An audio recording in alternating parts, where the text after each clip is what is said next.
Hello and welcome to Hops and Bros. This week, Max is pregnant. oh, it's clever. I like it. For an open window on the crowded world, Max and Chris from Ups and Ups and Bros. Welcome to Ups and Bros. Yeah. All right, so this week, yet again, Alex sent us a suggestion on Facebook. So Which is, again, an amazing way to reach us out there on it the really social is. media. So, I mean, you can send us an email on beer@hopsandbros.com or Facebook or Instagram. Those are like Twitter. three, or Twitter as well. They're the four main places where you can Even reach Reddit. us. Even Reddit at some times, if you're on Reddit, if you're a Redditor, if you've read it. I know, right? This week, non-alcoholic Like beer, beers. alcohol-free beer, beer without alcohol. Is it still beer? Does it still count as beer? And This is where we're heading down. our friends at Le Buckale proved that yes. If It you is ask me, still is it beer. still? It's still beer. It's still beer. It really And is. look at that. This is their stout. It poured with that nice thick foamy head espresso, like what you want in a stout. And flavor-wise, Well, what you want in a stout? What I want in a stout is a little more creaminess, a little more sweetness, which you don't get in this beer. But if you like All right. stouts that are a little more on the roasty side, you do get it here. I mean, again, there's something missing, but obviously there's something missing because it's non-alcoholic, so Yeah, you're not exactly. gonna have all the particularities that you will have in a Yeah. normal beer. Exactly. So let's talk a little bit history. Yeah, a story behind it, because as we know, the big macro brewers are pushing a lot of the lower alcohol beers out there. So where did it start it off, Max? Well, and just a little side note on that one, you had the Prohibition beer from was it Budweiser? Yeah. Budweiser, which apparently was Budweiser. Budweiser, yeah, which apparently was pretty good. Never tasted it. I don't really know. Honestly, I wasn't big on the whole non-alcoholic beers until I met these guys. Yeah. Little segue about, Budweiser is still shit to me. It really is. Yeah. Like Sorry, there's a reason why I didn't try it because Yeah. I'm not gonna go out of my way to buy Budweiser. I'm not gonna go out of my way to buy Right. alcoholic-free Budweiser. Budweiser, Yeah, yeah. non-alcoholic. I don't know why I say alcoholic-free. It's non-alcoholic. Yeah, no, but it sounds good. Sounds good. Yeah, but like Use it, I use it. researched both, and it was all called the same thing, kind of thing. Okay, so historically speaking, Yes. medieval ages, we go back for non-alcoholic beers. Way back. So basically, back then, water wasn't too good, so they would drink alcohol. But naturally, if you're drunk all the time, then you can't get a lot of shit done. Yeah. So you can fight off other knights and I would be save scared queens, to have you know? sharp objects if everyone's drunk, right? I mean, you would cut yourself more than you would cut the other. So in everyday situations, they would have lower alcohol beer. So anywhere between 0. Well, actually, you can't really tell because we weren't there. But Yeah. it was lower, so it was not on necessarily their label, alcoholic free. on their labels, They didn't have any labels. I don't think they had glue then. Think about that. Think about medieval ages, and you didn't have duct tape. How many things do you fix with duct tape on a daily basis? Yeah, on a daily basis. On a daily basis. Anyways. Back then it was like chewing, I don't know, stuff until it gets a little bit sticky and you fix it with. Yeah, I guess or sap or stuff like that. Yeah. They knew about adhesion, but not necessarily like duct tape. Glue. Like glue, yeah. So, now jump to the 1900s, early Yeah. 1900s, Prohibition. A dark time for beer drinkers, but also a time where brewers were able to develop a new way to remove alcohol from beer, at least a certain percentage of it, to bring it to 0.5, something that was considered okay for the government. I think the law was stating that you can't brew a beer stronger than 0.5%. Exactly. So initially they wanted to push for 2.75 or something, and they something brought it crazy down like to that. It's crazy. and they brought it down to 0.5.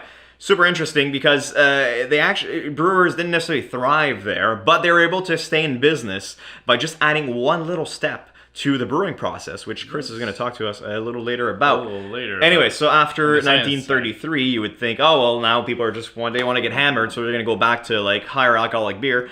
No, not necessarily, because at that point, social kind of repercussions of alcoholism and stuff like that started to get into the common vocabulary, and people weren't liking that. So They were it scared kind of they, drunk they were people. scared of drunk people still because of prohibition and all that. Yeah. And especially in the 1980s and 1990s, where it is still very big. MAD was a big movement. So alcoholic or non-alcoholic beers kind of stayed around, and at this point, I think are still viable. I mean, if breweries like the Buck Ale are putting time into creating these delicious non-alcoholic beer, there's got to be a market for that. Now, of course, Seriously, it's a little more expensive, yeah. the can, but it's kind of normal. There's just one step more. There's a bigger step into the producing process of making a non-alcoholic beer. So I can see why it's a little bit more expensive. Yeah. And seriously, if you're in a state that you can't drink, let's say you're driving, you're pregnant,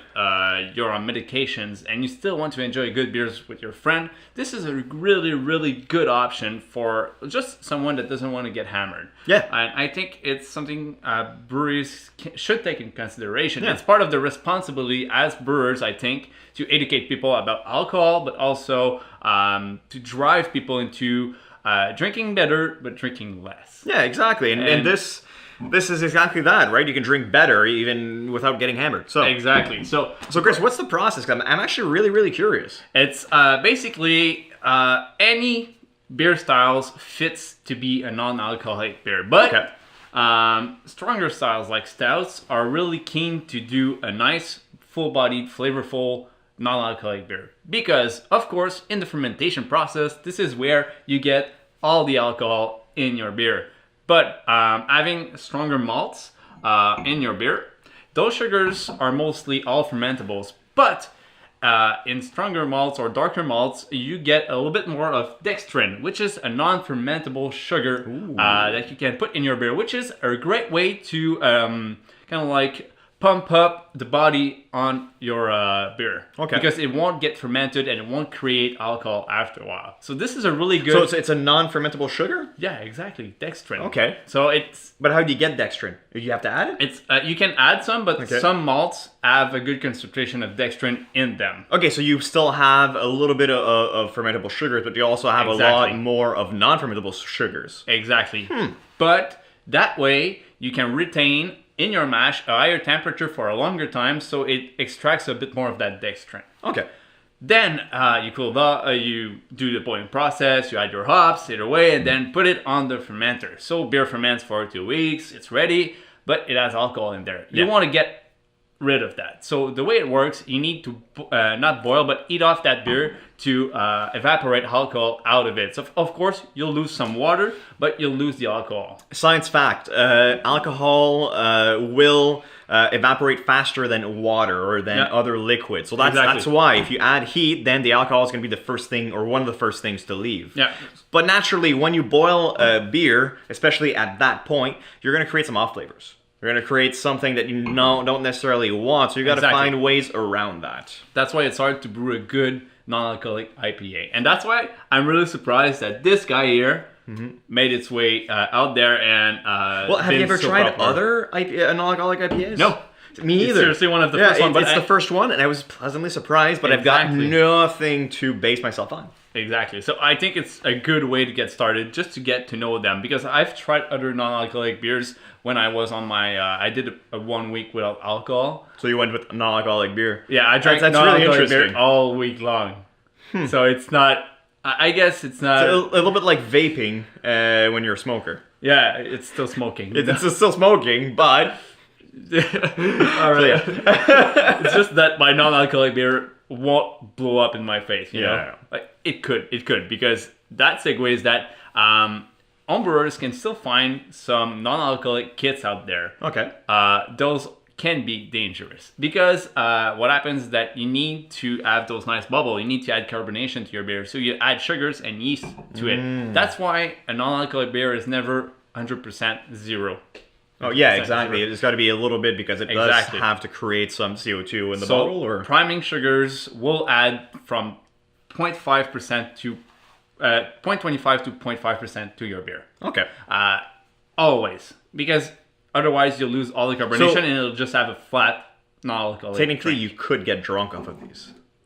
but you would have to drink a ridiculous amount of them. You might just die of, I don't know, something else of just you drinking. Rupture stomach or whatever. And now, I read that there was also something with pressure. Yeah. So, and again, my memory of high school is very foggy. It's like walking through a fog storm or fog whatever. We're walking through fog and going, oh, I think I remember that shape over there. I think it's what it is. And then you go closer and you're like, it's close enough. Close enough. Yeah. Close enough. Which, something about energy, about heat, and about pressure. A little bit like how a pressure cooker works. Is you add more pressure and you're going to get more heat and you're going to get something in there that's going to do something similar to if you just heat it up directly. Yeah.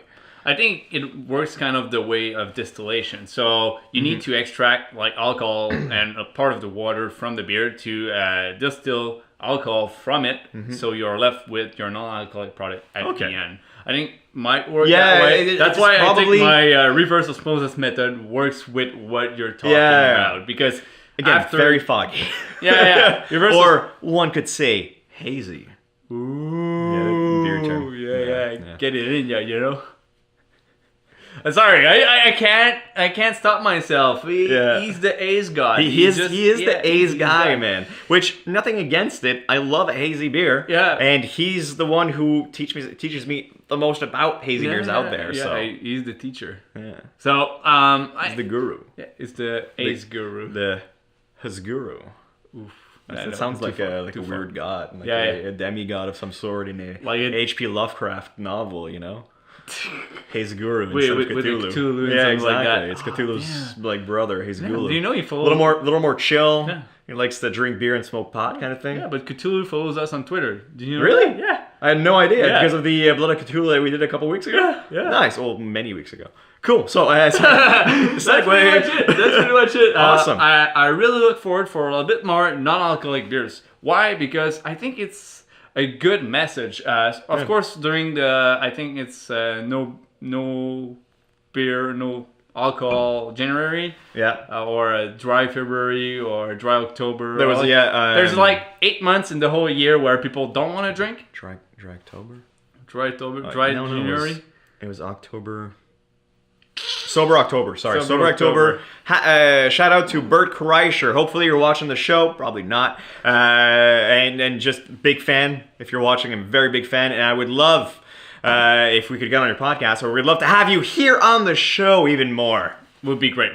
So, you enjoy the show, you enjoy the videos, leave a like, subscribe to the channel. We always appreciate that. We're currently on the roll, just climbing up the shelves of the YouTube space, and we can't be more happy with that. We're super happy, and if you feel compelled that you want us to review a specific beer and you want to buy some beer, but you don't want to go through the hassle of shipping the beer to us, check out our Patreon page. The link is down below. You can buy some beer and let us know which beer you would like us to try to find. I mean, if it's findable in our area, we'll definitely do it. We'll make it happen. We have smugglers everywhere around the world. We do. Yeah. So, cheers to you guys. Cheers. And we see you in the next video, which is going to be pretty fun.